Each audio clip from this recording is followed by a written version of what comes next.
नमस्कार। SPT nation पर आपका स्वागत है। पेश है 12 जुलाई शनिवार दोपहर 1:15 बजे पंजाब, हरियाणा और राजस्थान की बड़ी खबरें। सबसे पहले एक नजर डालते हैं आज की हेडलाइंस पर। ब्यावर में स्कूल बस स्लीपर कोच भिड़ी, 6 बच्चे घायल। दिल्ली में 4 मंजिला इमारत ढही। देर रात मालगाड़ी पटरी से उतरी, अफसरों ने 3 बजे तक की जांच। मैंने फ्यूल कट नहीं किया, अहमदाबाद प्लेन क्रैश से पहले पायलटों के बीच हुई आखिरी बातचीत का खुलासा। अमरनाथ यात्रा 8 दिनों में 1,63,000 यात्री कर चुके हैं बाबा बर्फानी के दर्शन। और अब खबरें विस्तार से सुनिए। राजस्थान के ब्यावर जिले के विजयनगर थाना क्षेत्र में शनिवार सुबह 8 बजे के करीब स्कूल बस और स्लीपर कोच बस की टक्कर हो गई। स्कूल बस में बच्चे थे। बच्चों को लेकर संजीवनी स्कूल की बस नेशनल हाईवे 48 की सर्विस लेन से गुजर रही थी। इसी दौरान हादसा हो गया। स्कूल बस में सवार एक बच्चे की मौत हो गई, जबकि 6 बच्चे घायल हो गए। लोगों ने बताया स्लीपर कोच बस ने स्कूल बस को तेज रफ्तार से टक्कर मारी। स्कूल बस का अगला हिस्सा बुरी तरह डैमेज हो गया। मौके पर चीख पुकार मच गई। दिल्ली के वेलकम इलाके में शनिवार सुबह 4 मंजिला इमारत ढह गई। बिल्डिंग में 10 लोगों का एक परिवार रहता था। पुलिस ने बताया कि अब तक 7 लोगों को मलबे से बाहर निकालकर अस्पताल पहुंचाया गया है। अभी भी 3-4 लोगों के मलबे में दबे होने की आशंका है। रेस्क्यू ऑपरेशन जारी है। एक अधिकारी ने बताया कि सुबह 7 बजे सीलमपुर में ईदगाह रोड के पास जनता कॉलोनी की गली नंबर 5 में एक इमारत गिर गई। फायर ब्रिगेड की 7 गाड़ियां मौके पर मौजूद हैं। कई अन्य एजेंसियां भी राहत कार्य में जुटी है। राजस्थान के दौसा जिले के लालसोट क्षेत्र में एक बड़ी रेल दुर्घटना की खबर सामने आई है। शुक्रवार देर रात करीब 10:30 बजे मंडाबरी रेलवे स्टेशन के पास एक मालगाड़ी का डिब्बा पटरी से उतर गया। घटना के बाद रेलवे में हड़कंप मच गया और अधिकारियों की टीम रात भर मौके पर जांच करती रही। रेलवे ने इस पूरे मामले में उच्च स्तरीय जांच के आदेश दिए हैं। जांच टीम यह पता लगाएगी कि हादसा तकनीकी गड़बड़ी की वजह से हुआ या पटरी में कोई खामी थी। अहमदाबाद में क्रैश हुए एयर इंडिया के यात्री विमान की प्रारंभिक जांच रिपोर्ट सामने आ चुकी है। वैसे तो इस रिपोर्ट में कई चौंकाने वाले खुलासे किए गए हैं, लेकिन कुछ खुलासे ऐसे हैं जिससे सबको हैरान कर दिया है। जांच रिपोर्ट में बताया गया कि प्लेन के टेक ऑफ करने के महज 3 सेकंड के बाद ही दोनों इंजन बंद हो गए थे। यही घटना प्लेन क्रैश की वजह भी बनी। 15 पेज की यह रिपोर्ट भारतीय विमान दुर्घटना जांच ब्यूरो ने जारी की है। इंजन तक फ्यूल न पहुंच पाने की जानकारी मिलने के बाद कॉकपिट में मौजूद पायलट ने दूसरे पायलट से सवाल किया कि उसने फ्यूल कट ऑफ क्यों किया। इसके जवाब में दूसरे पायलट ने कहा कि उसने ऐसा नहीं किया। दरअसल फ्यूल कट ऑफ होने के कारण विमान में फ्यूल की आपूर्ति पूरी तरह बंद हो गई थी।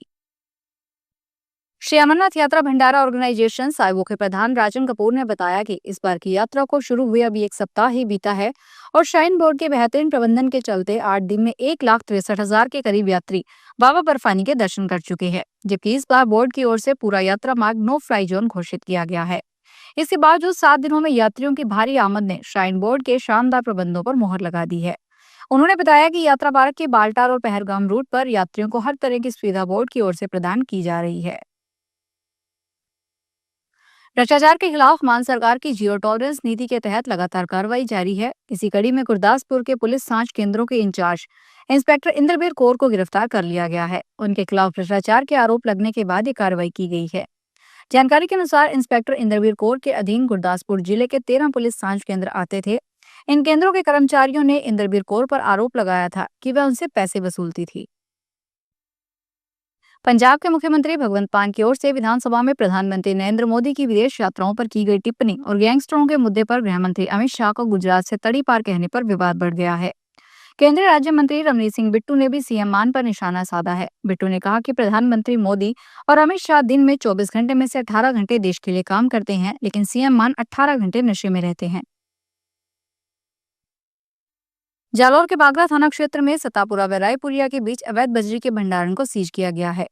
यह स्टॉक सुरेश भारती नाम के व्यक्ति का बताया जा रहा है। जानकारी के आधार पर तलाश करते हुए ट्रैक्टर व चालक को टीम ने दस्तावेज कर बरलूर थाना पुलिस के हवाले कर दिया। मामले की जांच की जा रही है। देहरादून में नकली सिगरेट के गोरखधंधे का भंडाफोड़ हुआ है। उत्तराखंड पुलिस की स्पेशल टास्क फोर्स ने ब्रांड की नकली सिगरेट बेचने वाले एक संगठित गिरोह का पर्दाफाश करते हुए 22,100 नकली सिगरेट के पैकेट बरामद किए हैं। कार्रवाई में नकली उत्पाद तैयार कर सरकारी राजस्व को भारी चूना लगाए जाने का खुलासा हुआ है। दिल्ली और मुजफ्फरनगर में गिरोह संचालित किया जा रहा था, जिसके चलते एसटीएफ की टीमें भी दूसरे राज्यों के लिए रवाना कर दी गई है। राजस्थान में अब नेशनल हाईवे पर भी निजी बसों की आवाजाही शुरू होने जा रही है। राज्य सरकार ने हाल में हाईवे से जुड़े 476 रूटों पर 2,261 निजी बसों के संचालन को हरी झंडी दे दी है। ये बसें रोजाना 10,190 से अधिक फेरे करेगी। प्रत्येक बस में 37 से 50 यात्रियों की क्षमता होगी। परिवहन विभाग ने हाईवे पर चलने वाली इन बसों के संचालन के लिए आवेदन मांगे हैं, जो स्थानीय कार्यालयों में स्वीकार किए जाएंगे। इसके बाद रिपोर्ट जयपुर मुख्यालय पर भेजी जाएगी और परमिट वहीं से जारी होंगे। चौमू के गोविंदगढ़ में स्मार्ट मीटर की गड़बड़ी से एक उपभोक्ता को भारी परेशानी का सामना करना पड़ रहा है। स्टेट बैंक के सामने स्थित मीना कॉलोनी में रहने वाले एक उपभोक्ता के घर में स्मार्ट मीटर लगा हुआ है, लेकिन हैरानी की बात यह है कि इस मकान में कोई भी नहीं रहता। बावजूद इसके उपभोक्ता के नाम पर 36,000 रुपए का बिजली का बिल आया है। जयपुर एयरपोर्ट पर एक बार फिर फ्लाइट शेड्यूल गड़बड़ा गया है। आज शनिवार को जयपुर से उड़ान भरने वाली 2 इंटरनेशनल फ्लाइट अपने निर्धारित वक्त पर उड़ान नहीं भर पाई। एयरलाइंस कंपनी ने आखिरी वक्त पर संचालन कारण का हवाला देकर फ्लाइट को डिले कर दिया, जिसकी वजह से बड़ी संख्या में शारजाह और दुबई जाने वाले पैसेंजर्स को परेशान होना पड़ा। फिलहाल इस बुलेटिन में इतना ही, फिर हाजिर होंगे बड़ी खबरों के साथ।